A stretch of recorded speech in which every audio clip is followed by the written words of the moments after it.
the congregations now demand that you got to help our bad kids that we didn't train at home.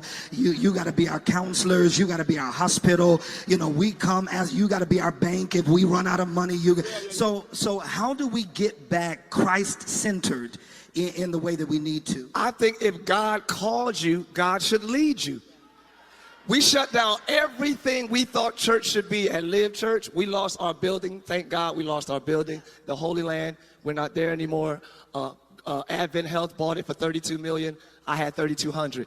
So I'm glad though. I'm glad. We're in a hotel right now. We shut down our streaming. And your church doesn't stream? No. Y'all okay? No, we don't stream. But that's like, oh my God, you don't have a church if you're not online. You don't, man, we stripped everything. I ain't got no lights. I ain't got no screens. I ain't got no nothing. We got the word. We got the fellowship. We got the power of the living God. Hey, woo. You're supposed to do what you're assigned to do, not what you're assumed to do.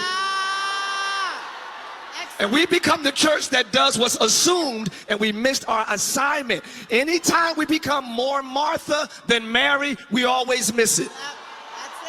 So now we're doing what we think we're supposed to do, but we're not at his feet hearing his instruction. The Bible says, I gotta get out of here, I'm sorry y'all. When Mary and them took Jesus to the little conference and he was 12 years old still teaching, they went a day's journey and was like, where's Jesus? And that's the church.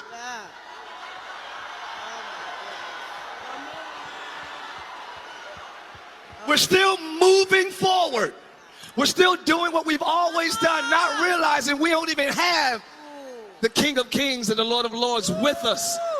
So I think it's more important to have Emmanuel than 5,000 people. It's more important to have God with us. So how do we get back to his feet? Do what he says and not what's assumed. Get off the line. Stop looking at pastor such and such and bishop such and such and making that the standard of what God called you to do.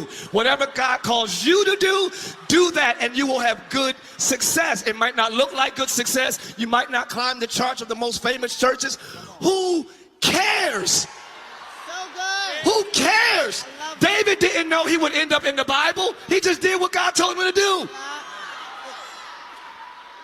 Forget the stats. Forget going viral. Forget what you think will draw people. God never promised to draw people to your church. He said, if I be lifted up, I'll draw all men unto me.